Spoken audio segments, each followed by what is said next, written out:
Magaling ba ang sense of judgment mo? I mean, marunong ka bang kumilatis ng tao? Marunong ka bang magbasa ng hinaharap? Hindi naman sa ginagawa kitang Madam Auring o ang sinasabi ko parang may intuition ka ba pagdating sa mga bagay na yon. Tapos, bigla kang nagkamali. Akala mo, tama yung iniisip mo na etong taong to, parang wala kang mapapala, parang walang future, parang ganun. Pero in the end, maling-mali ang naging desisyon mo. Paano mo pa ba babaguhin o babawiin ang naging pagkakamaling iyon? Naguluhan din ako sa mga sinabi ko. I know, naguluhan kayo. Kaya eto, pakinggan nyo na lang itong kwento natin for today's video dito lamang sa inyong paboritong programa, ang Dear Mama Mia.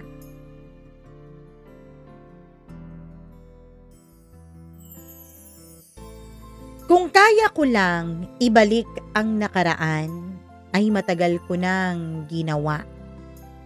Para nang sa ganon, mabawi ko man lang ang aking mga kasalanan at mapigilan ang aking sarili sa labis-labis na pagsisisi. Dear Mama Mia, hindi ko po alam kung saan talaga ako magsisimula nitong aking kwento. Siguro dito tayo sa totoo lang. Hindi ko rin alam kung bakit kailangan ko pa tong ikwento sa inyong programa. Pero sabi nga nila, minsan, kailangan mo lang ilabas yung matagal mo nang itinatago kahit alam mong wala namang magbabago. Ako nga pala si Rose, Mama Mia, 33 years old at isang marketing manager sa isang malaking kumpanya dito sa may Makati. Kung titignan mo ako ngayon, maayos po ang trabaho ko. May sarili rin akong kondo na hinuhulog-hulugan ko. May sasakyan na hinuhulog-hulugan ko rin. Nakakapag-travel kahit minsan, ay iisipin mo talagang okay na okay, pasa okay ang buhay ko. Pero sa totoo lang, madalas Mama Mia, pag uwi ko po sa gabi, nakatingin ako lagi sa kisame o sa bubong ng bahay ko. Sabay tanong sa sarili ko kung ganito na ba talaga ang pakiramdam ng tinatawag nilang tagumpay. Kung pagtatagumpay na ito, bakit parang pakiramdam ko ay may kulang? At sa bawat gabing ganon, iisa lang po ang pumapasok sa isipan ko. Si Jim. Oo, si Jim. Yung lalaking minahal ko ng sobra, pero ako rin ang pumiling umalis sa tabi niya. Naaalala ko pa yung huling gabi namin. College sweethearts kami noon. Parehong galing sa isang simpleng pamilya. Ako, napaka-ambisyosa. Siya, simpleng lalaki lang. Mahilig sa gitara. Madalas pa ngang tinutukso ko siyang tamad eh. Pero iba siya, Mama Mia. Iba po yung puso niya. Mapagmahal, maalaga, at matyaga. Ang problema, hindi ko po yun nakikita noon. Hindi ko nakikita ang mga magagandang qualities niya dati nung kami pa. Ang nakikita ko lamang ay wala siyang direksyon. Yung gusto lang niyang makontento sa kung anong meron siya. Nakikita kong hindi siya nagsusumikap para umangat. Sapat na sa kanya ang simple. Sapat na sa kanya ang masaya, tumatawa, nakikipagbiruan. Samantalang ako, Mama Mia, I have higher drive for success. Rose, darating din naman tayo dyan. Dahan-dahan ka lang. Sabi niya sa akin habang naglalakad kami noon pauwi galing sa school dati, Mama Mia. Pinapangarap ko noon na magkaroon kami ng kotse. May mga kaklase kasi ako na ang mga nobyo nila ay may mga sasakyan. The least is may motor. Na ihahatid sundo sila, nakakapunta sa kung saan nila gusto. Samantalang ako naglalakad, kasama siya, minsan magkahawak kamay, minsan habang siya ay nagigitara at kumakanta. Kung sa pelikula, sweet yun, Mama Mia. Kung sa pelikula, nakakakilig yun. Pero kung sa totoong buhay, nakakainis po yun. Sa una, oo, aaminin ko nakakakilig. Pero kalaunan, nakakainis. Kasi habang ginagawa niya yun, nagigitara siya habang naglalakad kaming dalawa, dinaan-daanan lang kami ng iba naming mga kakilala na nakasakay sa sariling sasakyan. Pakiramdam ko, Mama Mia, I deserve better. I deserve more.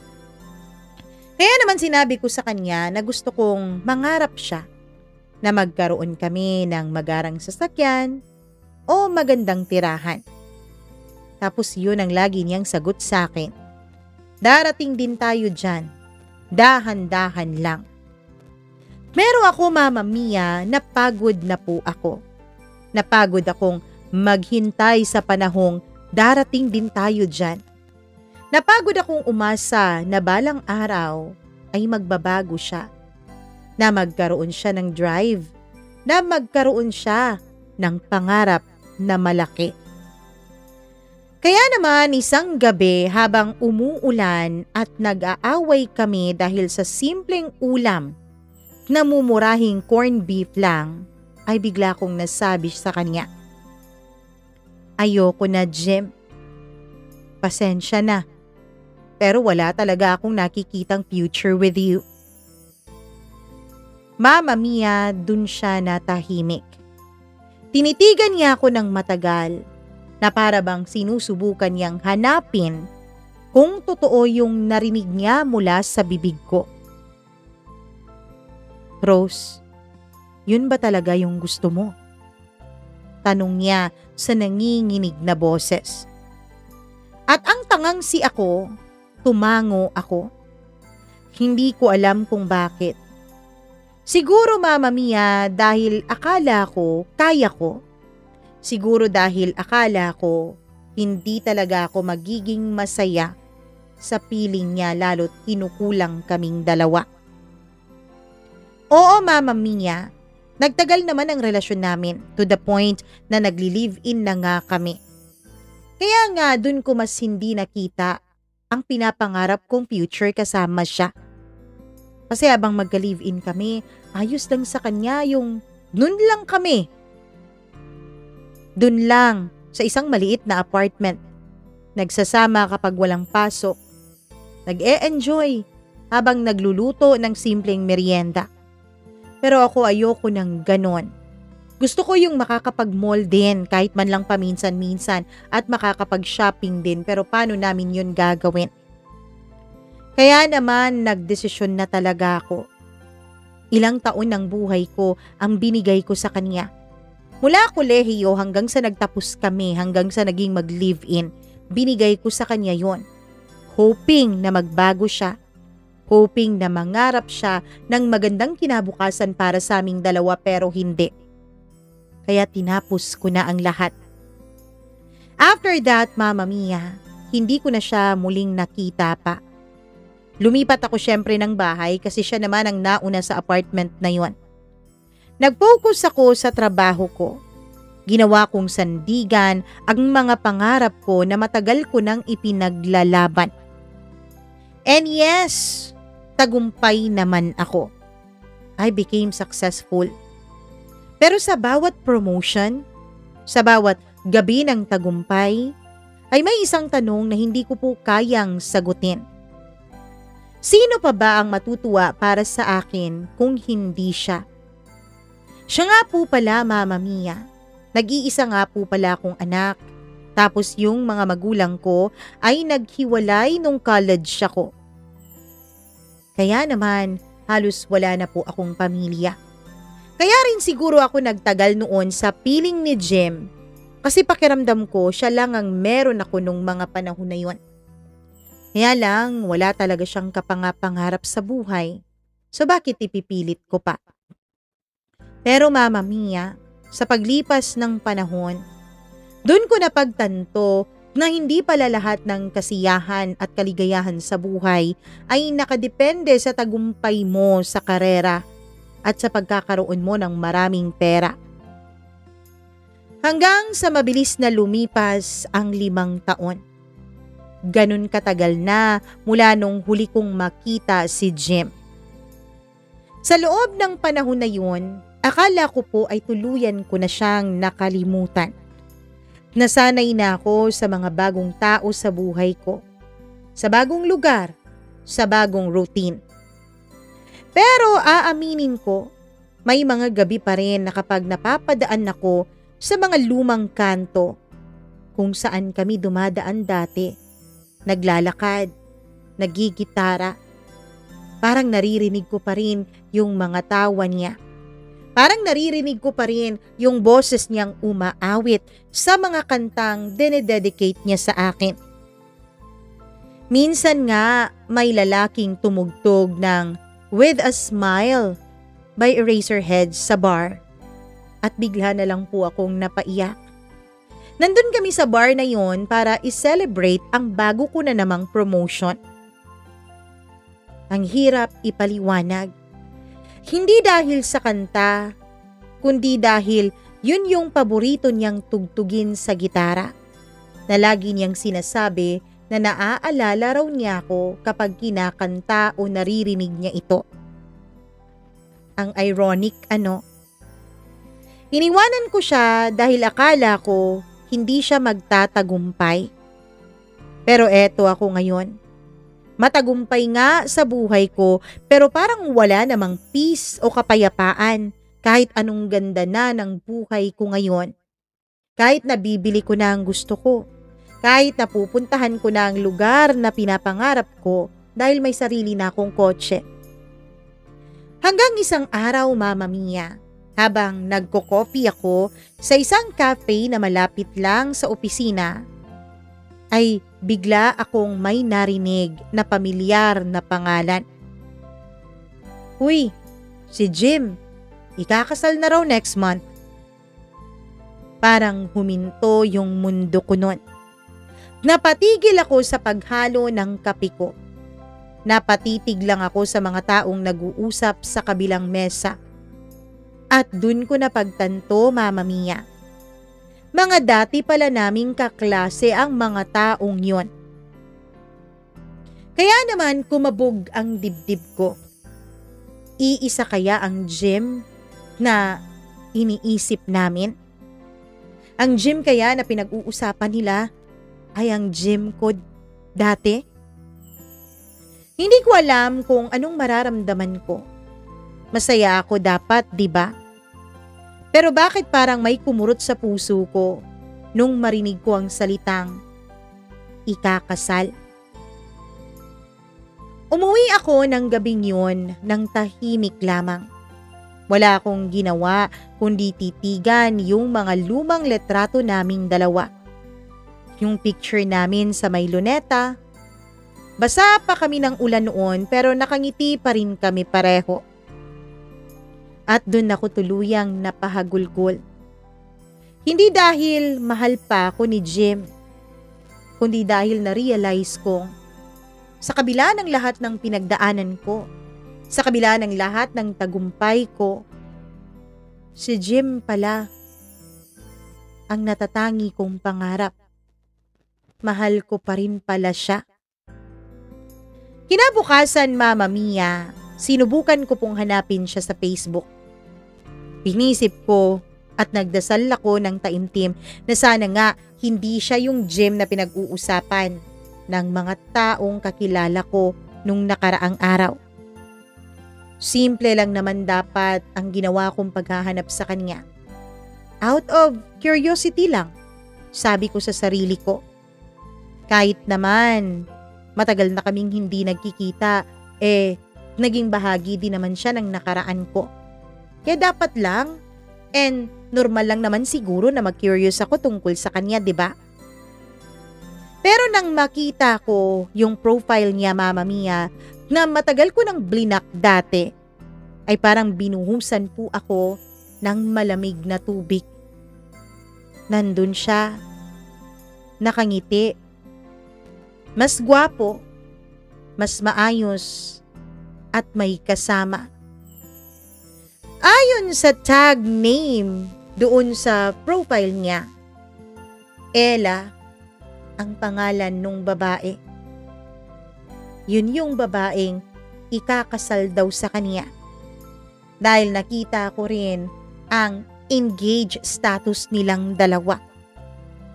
Hindi ko kilala yung Ella na yun, pero sa mga larawan nila, halata kong masaya si Jim sa kanya. Yung ngiti niya, totoo. Yung mata niya, maliwanag. Hindi na siya yung Jim na iniwan kong sugatan at walang direksyon sa buhay. At doon ako tuluyang napatigil, Mama Mia. Naisip ko, baka ako talaga ang problema noon, ano? Baka hindi naman siya yung walang future. Baka ako lang talaga yung masyadong nagmadali noon. Mama Mia, kahit masakit, tiningnan ko pa rin ang mga larawan nila sa Facebook. Ang dami nilang mga alaala. Nagpunta pa talaga silang dalawa ng Hong Kong dahil may picture sila sa Disneyland. Naka Mickey Mouse pa silang headband. Mga bagay na pinangarap ko dati, nagagawin sana namin ni Jim, kaya lang hindi ko makita sa kanyang pagpupursigi na mangyari yun. Nakita ko na lamang ang sarili kong umiiyak habang patuloy na nagsuscroll ng mga pictures nila sa social media. Sa mga sumunod na linggo, hindi ako mapakali. Naisip ko pong kontakin si Jim. Hindi para manggulo, kundi para magpasalamat lang sa lahat. Gusto ko lang din sabihin sa kanya na proud ako, na masaya ako para sa kanya. Kahit na ang totoo, hindi naman talaga masaya ang puso ko, Mama Mia. Pero tuwing susubukan ko pong mag-type ng mensahe sa kanya, lagi pong nauuna yung mga luha kesa sa mga salita na nais kong iparating sa kanya. Hanggang isang gabi, umiinom akong mag-isa sa kondo ko. At sa sobrang tama ko ng alak, ay napindot ko yung send ng isang mensaheng matagal nang nakatype pero hindi ko magawang isend sa kanya. Hi Jim, kamusta ka na? Simple lang naman yung mensaheng yun, Mama Mia. Pero para sa akin, para na rin po akong nagbukas ng kahon ng mga alaala na matagal ko nang itinago. Hindi ko alam kung anong i-expect ko. Hindi ko rin alam kung gusto ko ba talagang sagutin niya yung mensahe kong yun. Pero habang hawak-hawak ko yung cellphone ko, hinihintay ko pa rin. Umaasa na parang isang bata na marinig muli ang isang pamilyar na boses na matagal na niyang hinihintay. Pero wala. Kaya naman, tinabi ko na lang ang cellphone ko at nagpatuloy ako sa pag-inom. Pero ilang minuto lang, nag-vibrate ang cellphone ko. One new message. Mama Mia, halos mahulog ko pa noon ang cellphone ko sa kakamadali ko para mabuksan ko agad iyon at mabasa ko ang mensahe. Rose? Wow, ang tagal na nun. Okay naman ako. Ikaw? Napatitig lang ako ng matagal sa screen ng cellphone ko. Hindi ko alam kung anong mararamdaman ko dapat. Saya, kaba, o takot. Mabilis din akong nag-reply, Mama Mia. Okay rin naman ako. Nabalitaan ko, ikakasal ka na raw. Congrats ha, you deserve it. Matagal bago siya sumagot ulit. Siguro mga humigit kumulang 10 minuto ata yun. Hanggang sa may lumabas na namang bagong notification sa cellphone ko. Salamat Rose. Ang totoo niyan, matagal na rin kitang gustong kamustahin. Pero akala ko, ayaw mo na akong marinig. Ayaw mo nang makabalita ng kahit na ano na tungkol sa akin. At doon ako tuluyang napaluha, Mama Mia. Hindi ko alam kung dahil ba sa mga salita niya o dahil ramdam kong totoo pa rin talaga yung koneksyon naming dalawa kahit ilang taon na ang lumipas. Matapos yung gabing yun, nagsimula kaming mag-chat paminsan-minsan. Wala tong mali siya, sabi ko noon sa sarili ko. Simpleng kamustahan lang naman to, bilang dati namang bahagi kami sa buhay ng isa't isa. Pero sa bawat kumain ka na ba at ingat ka sa work, unti-unti kong nararamdaman na parang nanunumbalik sa akin yung mga alaala. Ang problema nga lang, Mama Mia, ay ikakasal na siya sa iba. Hanggang isang Biyernes yon nung mag-message siya ulit sa akin. Rose, nandito ako sa Makati. May meeting lang saglit. Libre ka ba para magkape? Parang nanlamig ang kamay ko. 5 taon kong iniiwasan ang pagkakataong makatagpo siya muli. Pero eto na yata yun. Eto na yata ang tamang panahon. Hindi ko alam kung tama bang pumayag ako. Pero bago pa ako makapag-isip ng maayos, ay nag-type na ako ng, sige, sa same cafe pa rin ba? Nag-reply siya ng oo, tapos kasama na roon ang oras kung kailan kami magkikita. Magdating ko dun, Mama Mia, parang bumalik lahat ng alaala sa akin. Yung upuan sa sulok kung saan dati kaming nag-uusap habang nag-aaway tungkol sa future. Yung mesa kung saan nagplano kami ng mga pangarap ko. At ngayon, eto ako. Nakaupo sa parehong lugar. Hinihintay ang pagdating ng lalaking minsan kong tinakasan at itinaboy.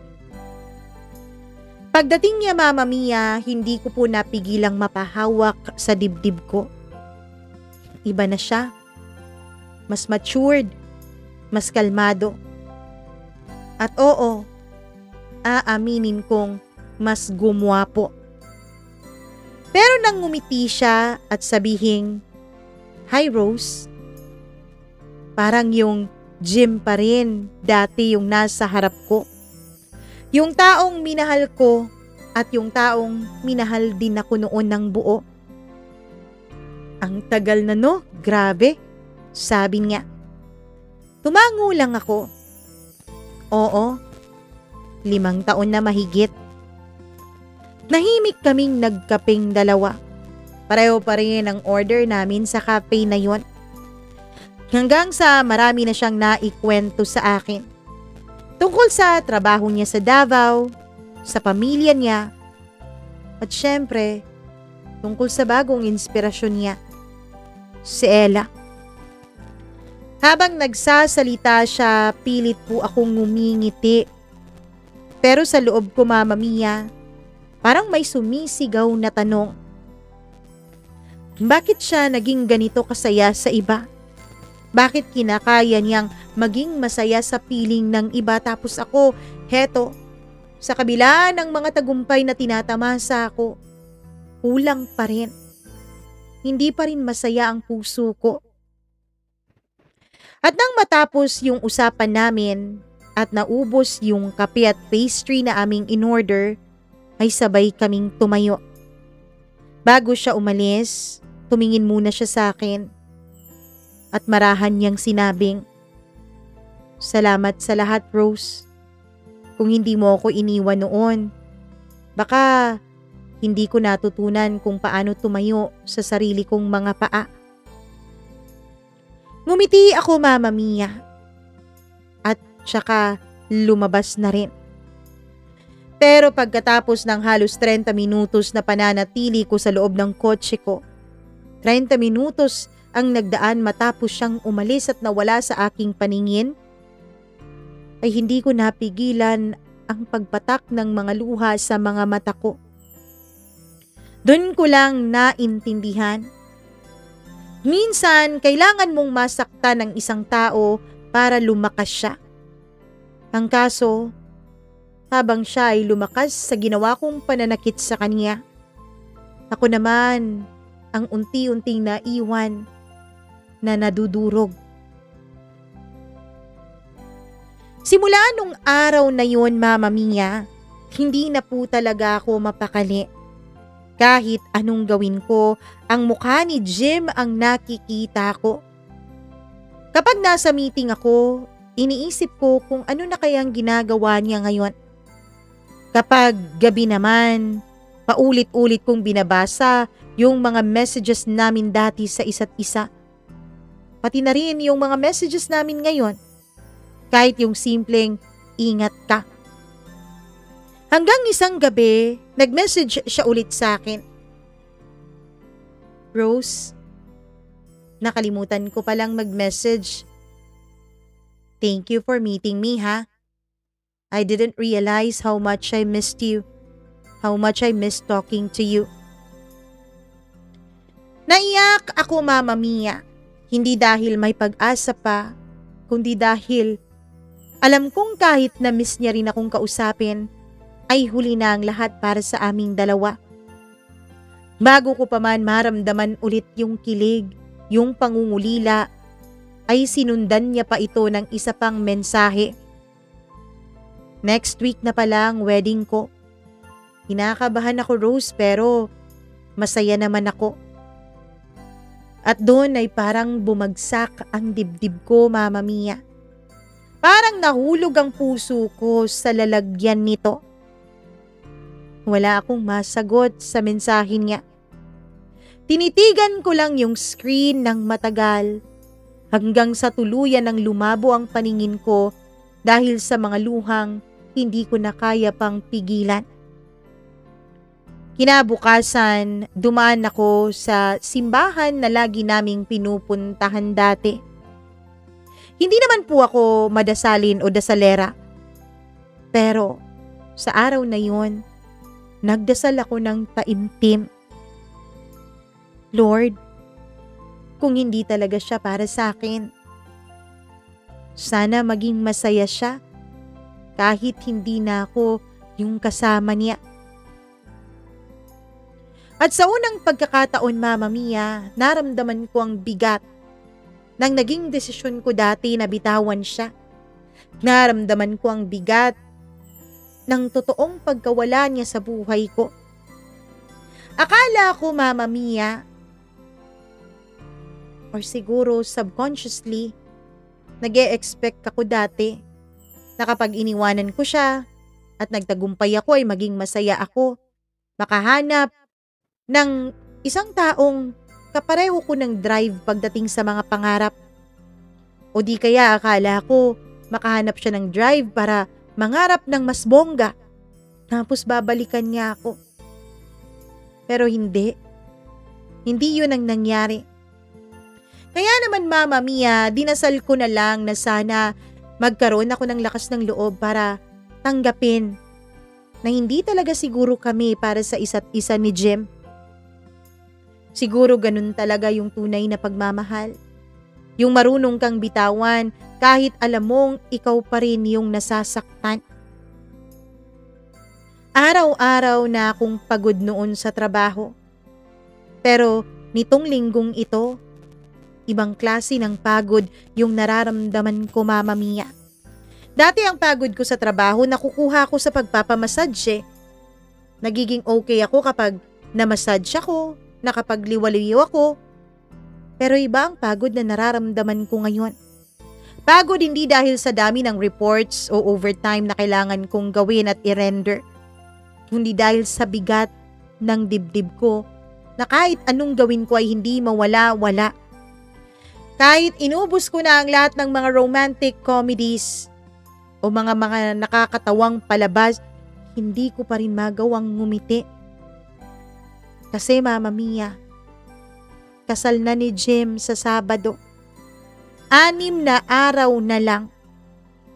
At sa bawat araw na lumilipas, para akong nagbibilang ng segundo. Nagbibilang ng segundo bago tuluyang mawala yung taong mahal na mahal ko. Ang nakakatawa pa, hindi naman niya alam na ganito ang nararamdaman ko eh. Kasi hindi ko naman sinabi. Hindi ko naman inamin. Dahil sa lecheng pride na to, hindi ko inamin sa kanya na mahal ko pa rin siya. Hindi ako gumawa ng kahit na anong hakbang para suyuin siya. Pero bakit? Bakit kahit pinipigilan ko ang sarili ko, ang sakit-sakit pa rin ang nararamdaman ko? Habang nasa opisina ako, nakatingin lang ako sa screen. Sa screen ng computer ko doon. Pero ang utak ko kung saan-saan na po napapadpad. Iniisip ko kung anong itsura niya habang sinusukat niya yung damit pangkasal niya. Kung anong itsura ni Ella sa wedding gown na napili niya. Kung paano silang ngumiti habang sinasabi ang salitang I do sa isa't isa. Sa gitna ng malalim kong pag-iisip na yon na sinasaktan ko lang ang sarili ko, ay biglang nag-text si Jim. Rose, salamat ulit sa mga payo mo dati ha. Ang dami ko talagang natutunan dahil sa'yo. Napangiti ako kahit may mga luha sa mga mata ko. Hindi ko alam kung matutuwa ba ako o mas lalo lang akong masasaktan. Ang dami-dami kong gustong sabihin. Gusto kong umamin. Gusto kong sabihin sa kanya na wag mong ituloy ang pagpapakasal mo. Wag mong i-apply sa iba ang mga natutunan mo sa akin. Wag dahil mahal kita. Sana piliin mo ulit ako dahil mahal na mahal pa rin kita. Gusto kong sabihin yun. Ang totoo, Mama Mia, ilang beses ko nang tinype yun sa cellphone ko pero binubura ko rin agad. Dahil natatakot ako, Mama Mia. Natatakot ako na baka mali na naman itong iniisip ko. Baka mali na naman itong magiging desisyon ko. Natatakot din akong ma-reject niya. Paano kung mahal na niya talaga yung Ella? Paano kung tuluyan na niya talagang nakalimutan ang lahat sa aming dalawa? At paano kung sa gagawin kong pag-amin sa kanya, masira ko yung kasiyahan na tinatamasa niya ngayon? Paano kung masaktan ko ulit yung taong ilang taon kong ginamot sa pananahimik niya? Kaya naman, Mama Mia, imbis na umamin, imbis na lunukin ang pride ko, ay tinype ko na lang ang mga salitang, "You're welcome, Jim. Please know na deserve mo lahat ng kasiyahan na tinatamasa mo ngayon." Pag-send ko ng message na yon, ay huminga ako ng malalim. Mga 10 beses ata akong nag-inhale, exhale para lang pigilan ang mga luha sa mga mata ko. Dahil nasa opisina ako, Mama Mia. Alam kong may makakakita sa akin. Alam kong may mga magtataka kung bakit lumuluha ang aking mga mata, kaya pinigilan ko talaga ang aking sarili. Nung hindi ko na magawang pigilan ang sarili ko ay tumayo ako at pumasok sa loob ng CR. Umiyak ako ng tahimik doon. Siguro, ito na nga talaga yung ending naming dalawa. Hindi sa sigawan, hindi sa pagmamakaawa sa isa't isa, kundi sa isang tahimik na mensahe na puno ng mga salitang hindi ko nasabi sa kanya. Biyernes na, Mama Mia. Kinabukasan, araw na ng kanyang kasal. Umaga pa lang, gising na ako. Actually, ang totoo niyan, hindi ako nakatulog ng buong gabi. Ang mga mata ko, magang-maga sa kakaiyak. Ang isip ko, magulong-magulo sa kakaisip sa kung ano ang dapat kong gawin. Sinubukan ko pong magpanggap na okay ako. Pumunta pa rin ako sa trabaho. Nag-makeup ako ng medyo mas makapal kaysa sa nakagawian ko. Para matakpan ang maga sa aking mga mata. Para matakpan ang lungkot na aking nararamdaman. Ngumiti ako sa mga office mates ko na tila ba walang iniinda at walang araw na kinatatakutan. Meron sa loob ko, Mama Mia. Struggle talaga maging ang paghingang ginagawa ko. Kasi parang may pumuputol sa paghinga ko, Mama Mia. Parang may kamay na pinipilit paulit-ulit suntukin ang puso ko. Ganun po kasakit ang pakiramdam ko sa araw na yun kahit na nagpapanggap pa rin ako sa harapan ng maraming tao. Habang nagla-lunch break ako ay bigla akong nakatanggap ng mensahe ulit mula kay Jim. Rose, may hihingin sana akong pabor sa'yo. Kung okay lang naman sa'yo, pumunta ka sana sa kasal ko bukas. Gusto kitang makita doon bilang aking kaibigan. Natigilan ako, Mama Mia. Hindi ko alam kung anong dapat kong maramdaman. Natutuwa ako kasi inaalala pa rin niya ako. Pero natatakot din akong pumunta doon, Mama Mia. Kasi baka hindi kayanin ng puso ko ang makita siyang ikinakasal sa iba. Mama Mia, minsan lang po akong umiyak sa harap ng salamin. Masyado po kasing mataas ang pride ko. Masyado po akong mapagmataas na hindi ko kayang tignan ang sarili kong mahina. Lagi kong sinasabi sa sarili ko na malakas ako, na matatag ako, kaya ayokong makita ang sarili kong umiiyak. Pero nung gabing yun, hindi ko na talaga napigilan. Hinarap ko ang sarili ko sa salamin. Tinanong ko ang sarili ko, kaya ko ba siyang makita na hawak-hawak ang kamay ng iba? Kaya ko ba siyang makita na nakangiti habang ikinakasal sa iba? Pero sa dulo, isa lang ang sumagot sa isip ko. Kung gusto mo talagang matapos to, harapin mo. Kaya naman, kinabukasan ay nagbihis ako ng maayos. Isang simpleng blue dress lang ang suot ko. Paborito niyang kulay noon na siya ring motif ng kasal nila. Nagpulbo lang ako, naglip tint at huminga ng malalim bago ako lumabas ng kondo ko. Pagpasok ko sa kotse ko, Mama Mia, ay nanginginig pa ang kamay ko at halos hindi ko pa maipasok ng maayos ang susi para umandar ang sasakyan. Ilang beses ko ring tinignan ang sarili ko sa rear view mirror ng sasakyan ko. Ilang beses kong tinanong ang sarili ko, kaya mo ba talaga? Pero ang lagi kong sagot, kakayanin ko. Hindi ko alam kung bakit ko to ginagawa. Kahit na alam ko namang ang sinasaktan ko lang ay ang sarili ko. Pero siguro Mama Mia, kailangan ko lang talagang makita siya ng personal na masaya sa piling ng iba para matapos na ang kahibangan ko, para mapalaya ko na rin ang sarili ko. Mama Mia, mainit yung hangin nung araw na yon, pero nanginginig ako sa lamig. Pagdating ko doon sa simbahan, ang dami-dami ng tao. Lahat masaya para sa mga bagong ikakasal. May halakhakan, May napakaraming naggagandahang mga bulaklak. May musika na nakakakilig, nakakapagpayapa ng puso, pero hindi magawang mapayapa nito ang puso ko. At doon, Mama Mia, sa harap ng altar, nakita ko siya.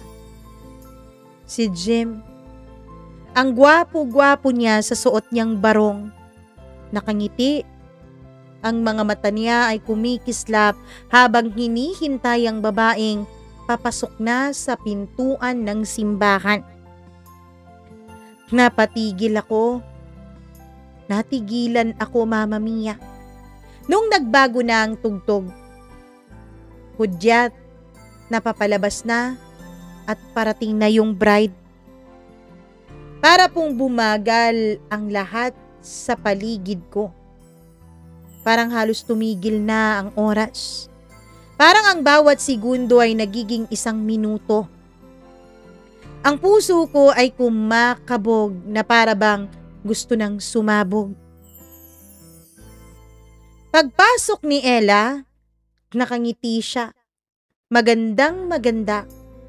Eleganteng elegante sa mermaid cut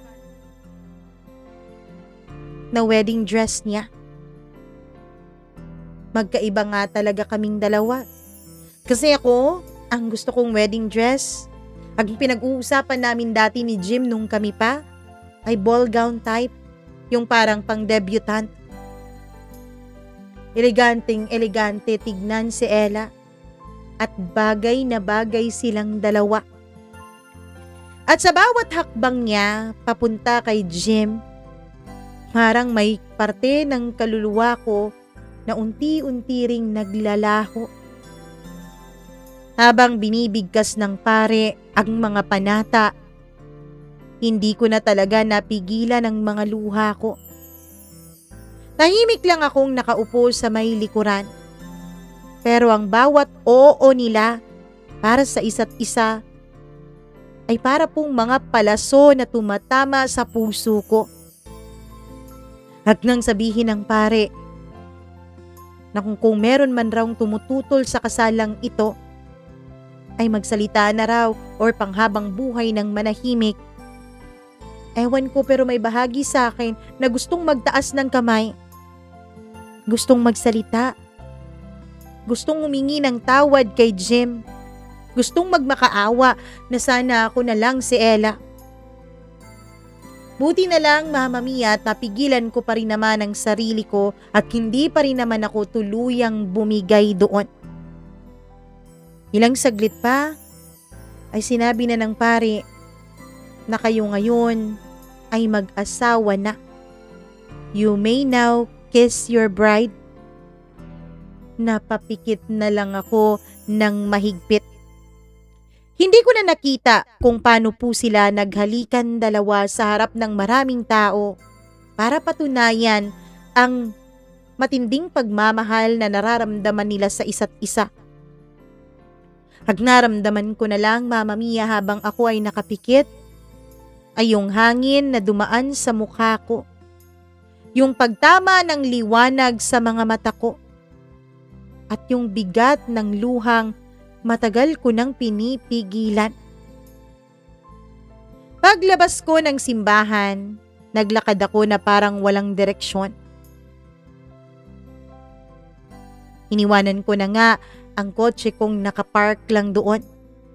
Walang direksyon akong naglalakad na para bang hinahanap kung nasaan ang kaluluwa kong kanina pa umaalis sa katawan ko. Hanggang sa makarating ako sa isang maliit na park na nasa tabi lang naman ng simbahan na yon. Umupo ako sa isang bench at doon ako tuluyang bumigay, Mama Mia. Ang tanga-tanga ko. Ang tanga-tanga ko para pakawala ng taong totoong nagmamahal sa akin noon. Ang tanga-tanga ko para itapon ang isang pagmamahal na hindi ko alam kung mahanap ko pa sa iba. Ang tanga-tanga mo, Rose. Karma mo yan dahil ambisyosa ka. Karma mo yan dahil hindi ka marunong makontento. Yun ang paulit-ulit kong sinasabi sa utak ko habang wala akong humpay na umiiyak noon. May mga bata pang naglalaro doon sa may park, Mama Mia, na parang tinitignan ako at nagtataka sila kung bakit may isang babaeng umiiyak dito. Hindi ko po sinisisi si Jim. Hindi ko rin masisisi ang tadhana dahil hindi naman tadhana ang may gawa nito, kundi ako lang. Ako ang may gawa nito kung bakit nangyayari ito sa buhay ko. Yung iba, wala silang kontrol sa mga nangyayari kaya sila nasasaktan. Ako naman, kontrolado ko. At ako yung dahilan kung bakit ako nasasaktan. Kaya wala akong ibang sinisisi kundi ang sarili ko lang, Mama Mia. Kasi ako naman yung bumitaw noon eh. Ako yung umalis. Ako yung hindi na kontento. Ako yung nagtulak sa kanya palayo. Ako yung nang insulto sa kanya. At kung kailan ko na-realize na sa likod ng lahat ng mga nakamit ko, siya lang din pala ang hahanap-hanapin ko, ay huli na ang lahat. Huli na pala ako dahil may iba nang nagmamay-ari ng kaniyang puso. Ang sakit. Ang sakit-sakit sa puso ko. Hindi ko maintindihan noon ang nararamdaman ko, Mama Mia. Dapat, 'di ba? Dapat masaya ako eh. Masaya ako dahil masaya na ang taong mahal ko. Oo, Mama Mia, don't get me wrong.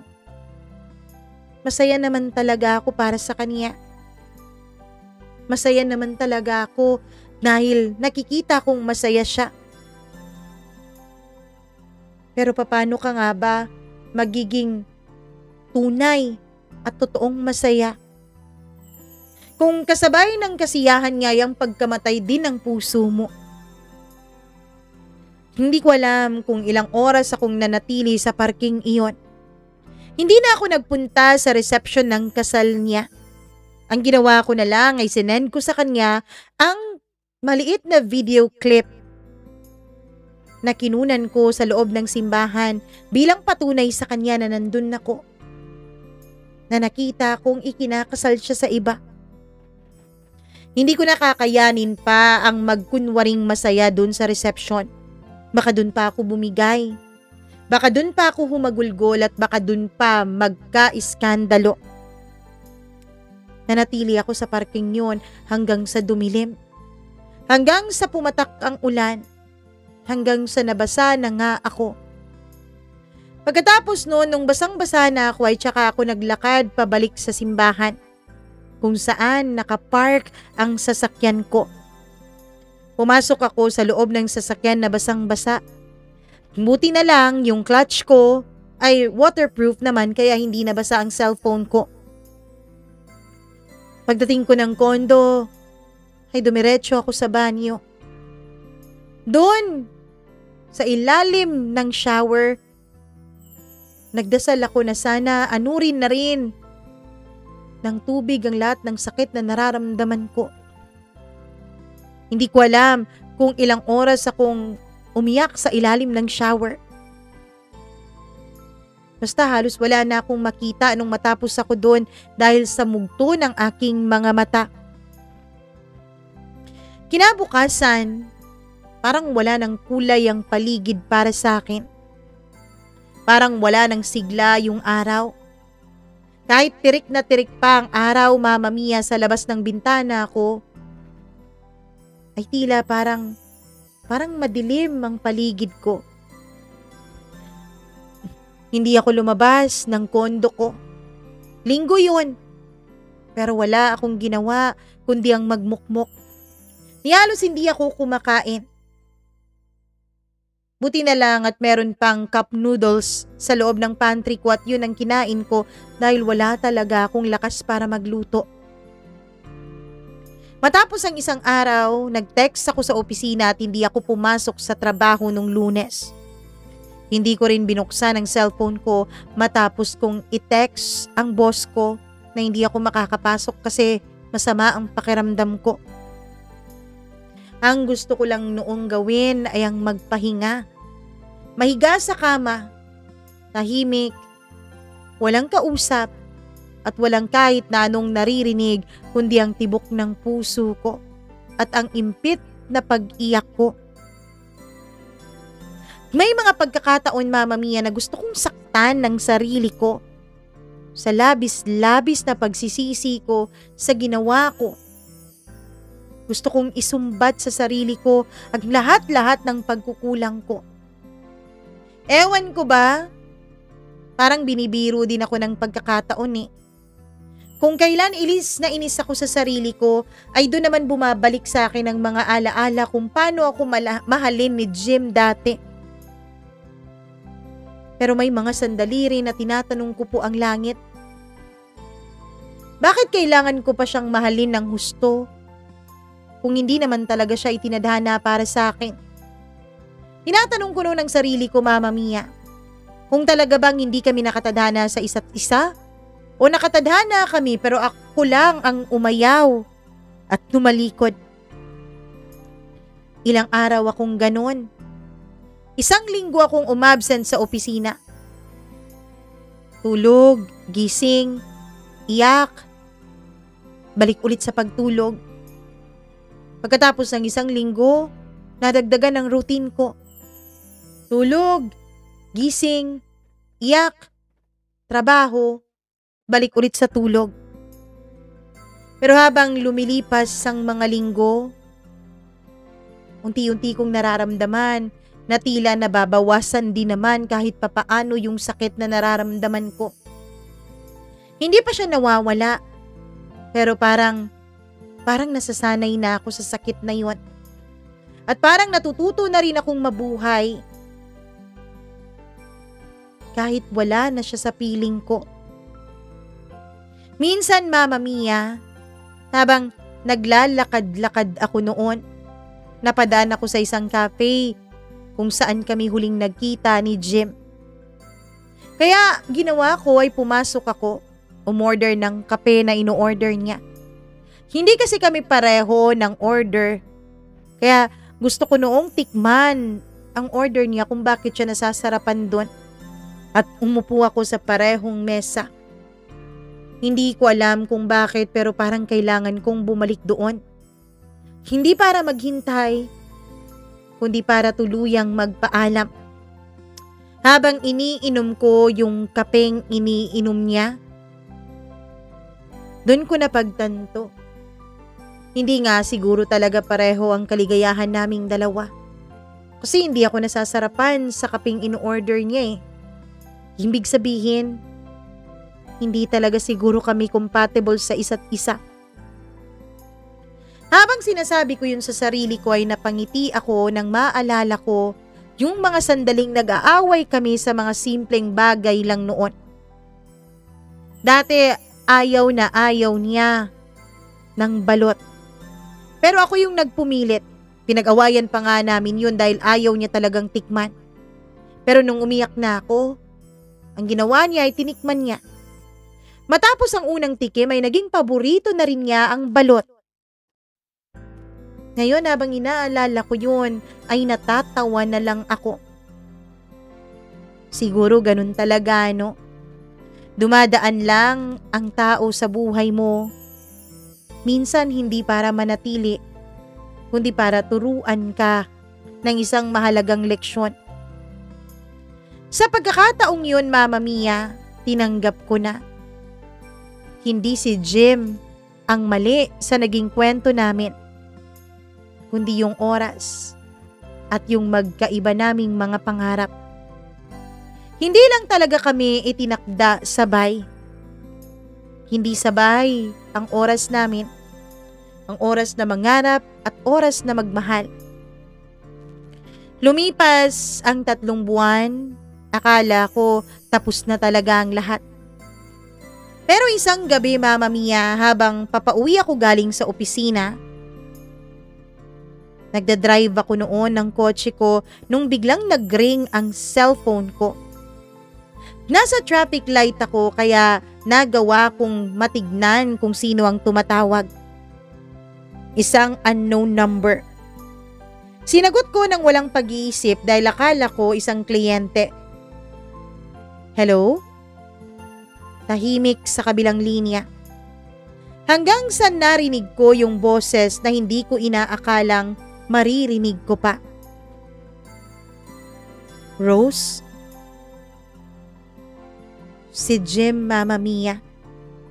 Parang tumigil ang oras. Hindi ako agad nakasagot. Hanggang sa narinig kong muli ang boses niya. Pwede ba tayong magkita? Libre ka ba? Kahit sandali lang oh. At gaya ng dati, kahit alam kong dapat ay hindi na, pumayag pa rin ako. Nagkita kami sa parehong cafe, yung lagi naming pinupuntahan. Pagdating niya, simple lang ang suot niya. Plain shirt, naka-jeans, pero iba na siya. Mas payapa, mas mahinahon. Kumusta ka na? Tanong niya. Ngumiti ako. Mas okay na. Ikaw? Honest kong sagot. Eto, masaya. Pero to be honest, matagal na kitang gustong makita ulit. Gusto ko lang magpasalamat sa'yo. Natawa ako ng mahina. Sa ano naman? Sa pagdating mo noon, sa araw ng kasal ko. At syempre, sa pagsuporta mo sa kaligayahan ko. Alam mo Rose, kahit hindi ka maniwala, isa kang napakalaking bahagi ng buhay ko. Ikaw ang naging dahilan kung bakit ko natutunang ayusin yung buhay ko. Aminin ko, nung nakipag-iwalay ka sa akin, galit ako. Iniisip kong napaka-ambisyosa mo. Pero ngayon, naiintindihan ko na. Tumango lang ako noon, Mama Mia.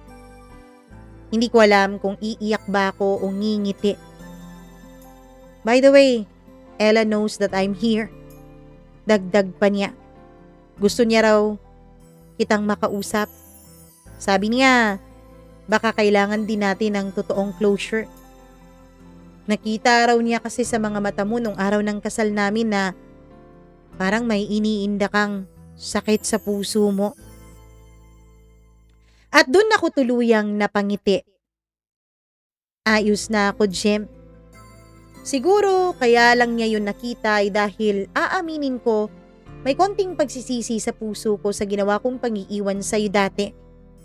But seeing you now, how happy and contented you are, I know that I made the right decision. Alam mo, Jim, ang swerte-swerte mo kay Ella. Siguro kung ako yung nasa lugar niya, hindi ko kakayanin na alam kong makikipagkita ka ngayon sa ex mo. Sa babaeng matagal mong nakasama at naka-live-in pa. Ngumiti si Jim. Na tila ba proud na proud, Mama Mia. She's kind. Sobra. Napakabait niya. Pero alam mo, iba pa rin yung naging parte mo sa buhay ko. Hindi na mabubura yun at alam ni Ella yun. Tumahimik kami sandali.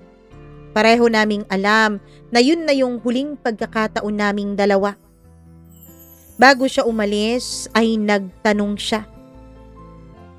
Masaya ka ba ngayon sa buhay mo, Rose?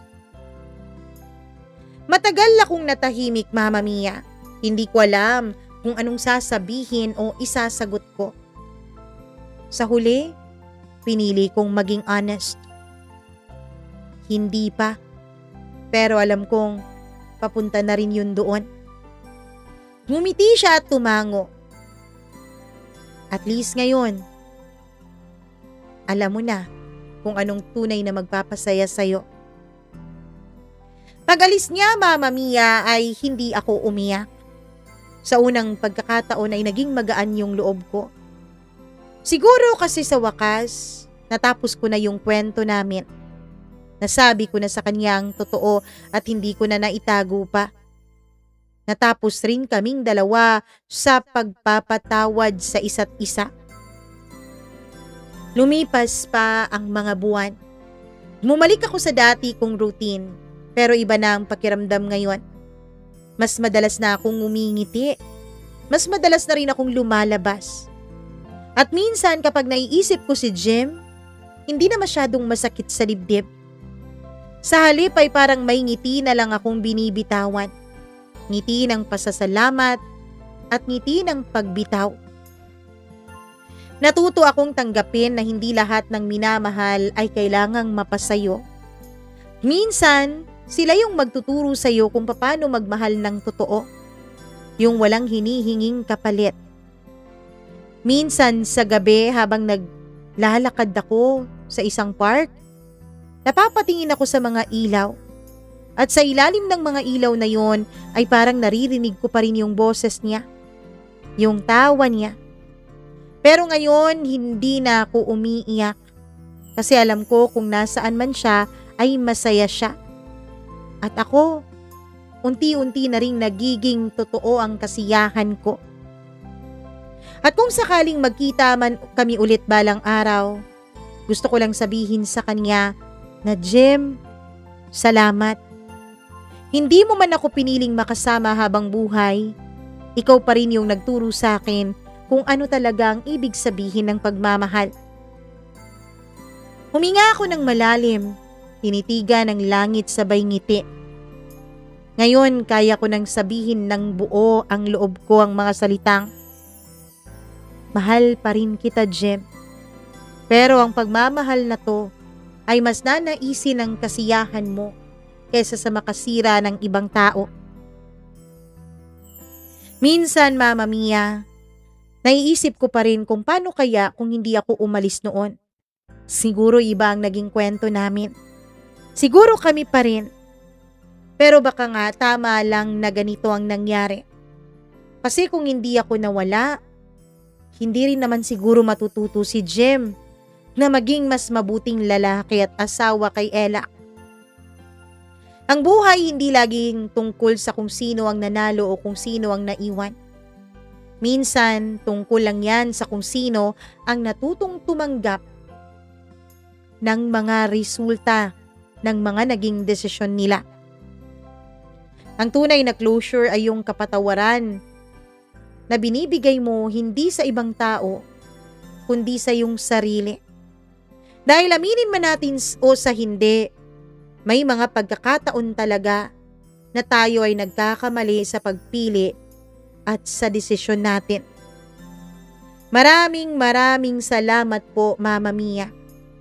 Hanggang dito na lamang, lubos na nagpapakatatag, Rose.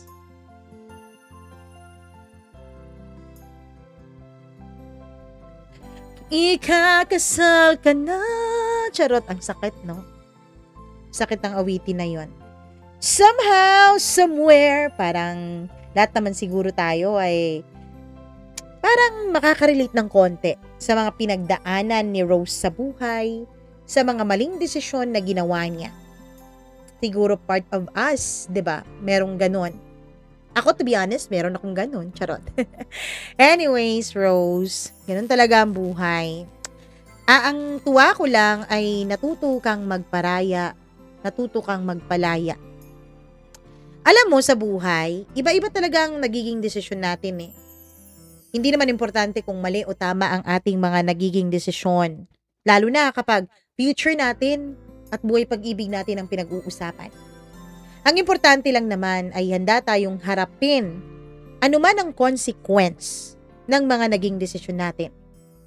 Pinili nating magtagumpay sa karera, harapin natin na posibleng hindi na natin mahanap ang isang klase ng pag-ibig na binitawan natin para makuha natin ang tagumpay na yon.